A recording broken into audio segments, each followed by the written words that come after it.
Before posing my question, I would like to thank the organizers for making such a brilliant and stupendous effort. Now, coming to my question, I have a lot of interaction with Muslims because my early childhood and youth was spent among them. But one question has always been not really understood by me, the definition of Allah. Because to my mind and the way it has been given to me by my Muslim friends and acquaintances, that their definition of Allah basically is negation of other faiths and also non-acceptance of their definition of God as such. Your scholarship is very profound. I would like to be benefited by it. The brother asked a very good question, very important question, that he wants to know one thing which has been always in his mind: what is the definition of Allah in Islam? And the definition also includes many things which is negation, and it contradicts the definition of the other faiths. In fact, in Islam, the definition of Allah says what Allah is and also says what Allah is not. Besides knowing what God is, it is also important to know what God is not. So that if someone falsely claims that so-and-so is God, you can easily come to know this is a false claim. As far as the reply to what is the definition of Allah, the best reply that any Muslim can give you is from the Quran, from Surah Ikhlas, chapter number 112, verse number 1 to 4, which says, Kul huwallahu ahad. Say He is Allah one and only. Allahu samad. Allah, the absolute and eternal. Lam yalid wa lam yulad. He begets not, nor is he begotten. Walam yakul lahu kufuwan ahad. There is nothing like him. This is a four-line definition of Allah subhanahu wa ta'ala, of Almighty God, given in the glorious Quran. This is the touchstone of theology. It is the litmus test to identify any person says so-and-so candidate is God. If that candidate fits in this four-line definition, we Muslims have got no objection in accepting that candidate to be God. The first is, Qul huwallahu ahad. Say it's Allah one and only. Allahu samad. Allah, the absolute and eternal. Lam yalid wa lam yulad. He begets not, nor is he begotten. Walam yakul lahu kufuwan ahad. There is nothing like him. For example, I'll give you an example. There are some human beings who say that Bhagwan Rajneesh is God. During question and answer time, there was a Hindu brother who told me that we Hindus don't consider him to be God. I never said that the Hindus call Bhagwan Rajneesh to be God. There are many human beings who claim Bhagwan Rajneesh is God. Now I will give you a sample. Why do we use this negative also? Like say is Allah one and only is positive. Allahu samad, Allah the absolute eternal. Lam yalid wa lam yulad. He begets not, nor is he begotten. Why do we use this? Now we'll put this Bhagwan Rajneesh to test. The first test is, Qul huwallahu ahad. Says Allah one only. Was Bhagwan Rajneesh one and only? Was he the only man who has claimed divinity? There are hundreds who have claimed divinity, and in this country of ours, India, there are thousands of men who have claimed divinity. Thousands of people have said that they are God. He's not the only one. But Rajneesh Bhakt will say, no, Bhagwan Rajneesh is unique. So let's go to the next test. Allahu samad. Allah, the absolute and eternal. Was Rajneesh absolute and eternal? When we read his autobiography, we read there that Bhagwan Rajneesh, he was suffering from asthma, from diabetes mellitus, from chronic backache. Imagine Almighty God suffering from asthma, from diabetes mellitus, from chronic backache. The third test, Lam yalid wa lam yulad. He begets not, nor is begotten. We know Bhagwan Rajneesh, he was born in Madhya Pradesh, and he had a mother and father. And in 1981, he goes to America and takes thousands of Americans for a ride. And in the state of Oregon, he starts his new center known as Rajneeshpuram. Later on, the American government arrests him and puts him behind bars. Rajneesh alleges that the American government gave me slow poisoning. Imagine Almighty God being slow poisoned. And 1985, the American government kicks him out of the country. He comes back to India and goes back to the city of Pune. And there, he goes and restarts his center, which is today called as Osho Commune. And if you visit Osho Commune today, if you go to a samadhi, where his ashes have been kept after he died, it is mentioned over there on a samadhi, on a stone, Osho, Bhagwan Rajneesh, Osho, never born, never died, but visited the earth from the 11th of December 1931 to the 19th of January 1990. Never born, never died. But visited the earth from the 11th of December 1931 to the 19th of January 1990. They forgot to mention on his samadhi that he was not given visas to 21 different countries of the world.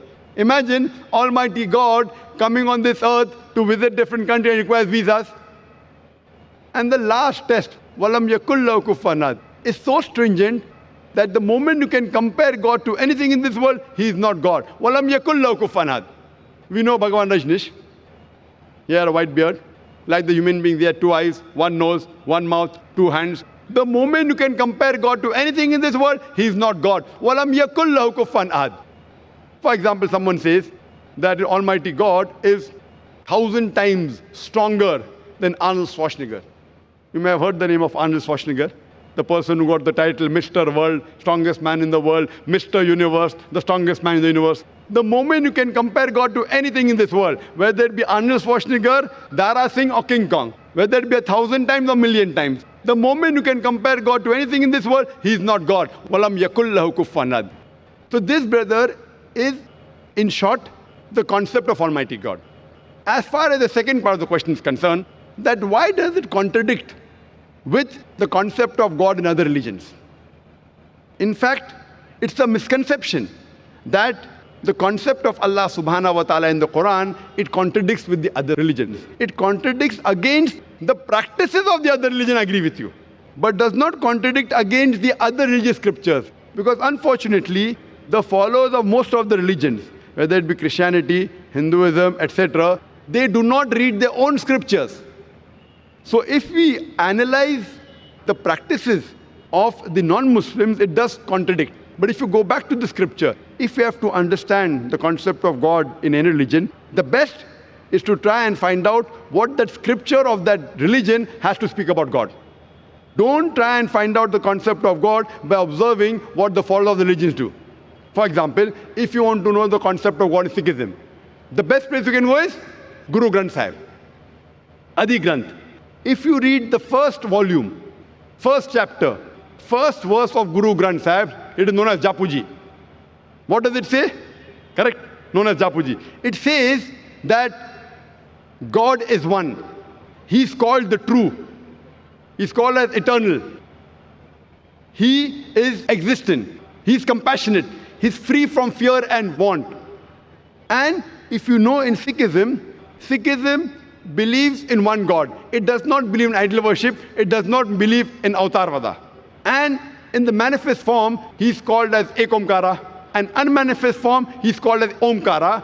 And if you read the scriptures of Sikhism, there are various attributes given to Almighty God. If you read the 6 scriptures, Almighty God, he is called as Satyanama. He is called as holy name. He is called as Kartar, the creator. He is called as Rahim, merciful. He is called as Kareem, beneficent. He is also called as Vahe Guru, the one true God. So if you go back to the scripture, the concept of God in Sikhism and Islam is the same. Similarly, if you go to Hinduism, in Hinduism also, if you go back to the Hindu scriptures, it's clearly mentioned in the Upanishad, Chandogya Upanishad, chapter number 6, section number 2, verse number 1, Ekam Evidityam, God is only one without a second. It's mentioned in the Svetasastra Upanishad, chapter number 6, verse number 9, Nachasya Kasij, Janita na Chadipa. Of that God, there are no parents. He has got no superior. He has got no Lord. It's mentioned in Svetasastra Upanishad, chapter number 4, verse number 19, as well as Yajurved, chapter number 32, verse number 3, Na Trasya Pratima Asti. Of that God, there is no Pratima. Pratima in Sanskrit means, it means an image, a photograph, a painting, a picture, a portrait, an idol, a statue, a sculpture. So it says, Na tasya pratima asti. Of that God, there is no image, there is no painting, there is no portrait, there is no photograph, no sculpture, no idol, no statue. But unfortunately, yet you find that Hindus are doing idol worship. Who's to blame? I'm quoting the Vedas. Vedas is the highest authority amongst all the Hindu scriptures. But yet you find that Hindus do idol worship. Why? Because the scholars of Hinduism, they tell that, see, Brother Zakir, you know, at the lower level, people don't understand. So for concentration, we require the idol. When we reach a higher level of consciousness, then idol is not required. So I tell this Hindu Pandit, we Muslims have already reached the higher level of consciousness. It is the basis of Hinduism, basis of Vedas. But there are some sects in Hinduism, like Arya Samaj, which completely denounce idol worship. So similarly, if you go to Christianity, if you read the Christian scriptures again idol worship. Yet you find that the Catholics, they make an image of God and they say Jesus Christ, peace be upon Almighty God. So what we realize that if you go to the Christian scriptures, the Christianity and Islam, the teachings of Jesus Christ, peace be upon him, it is similar.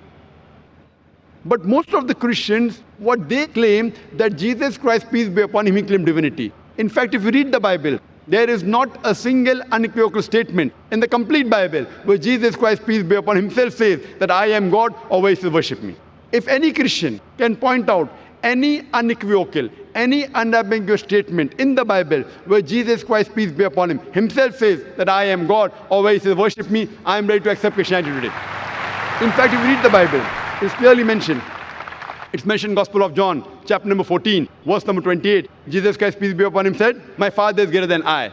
Gospel of John, chapter number 10, verse number 29. My Father is greater than all. Gospel of Matthew, chapter number 12, verse number 28. I cast out devils with the Spirit of God. Gospel of Luke, chapter number 11, verse number 20. I with the finger of God cast out devils. Gospel of John, chapter number 5, verse number 30. I can of my own self do nothing. As I hear, I judge, and my judgment is just. For I seek not my will, but the will of my Father. Anyone who says I seek not my will, the will of Almighty God is a Muslim. So Jesus Christ, peace be upon him, he was a Muslim. He never claimed divinity. And it's clearly mentioned in the book of Acts, chapter number 2, verse number 22. Ye men of Israel, listen to this. Jesus of Nazareth, a man approved of God amongst you by wonders and miracles and signs which God did by him, and you were witness to it. A man approved of God amongst you by wonders and miracles and signs which God did by him, and you were witness to it. So if you read the Bible, even in Judaism and Christianity, they believe in one God who has got no images. It's clearly mentioned in the book of Deuteronomy, chapter number 5, verse number 7 and 9. It says that thou shalt have no other God besides me. Thou shalt not make unto thee any graven image of anything, of any likeness in the heaven above, in the earth beneath, in the water beneath the earth. Thou shalt not bow down to them, nor serve them. For I, thy God, thy Lord, is a jealous God. For more details, you can listen to the talk of my son. Tomorrow my son at 3:45 is going to be a detailed talk. This was just highlights on the same topic, concept of God in major world religions. And you'll find out it is the same. We believe in one God who has got no images, and we worship him alone and no one else. Hope that answers the question. Thank you so much. And you said it for me because the definition of God as it is tallies exactly with Islam, whatever we have in Sikhism,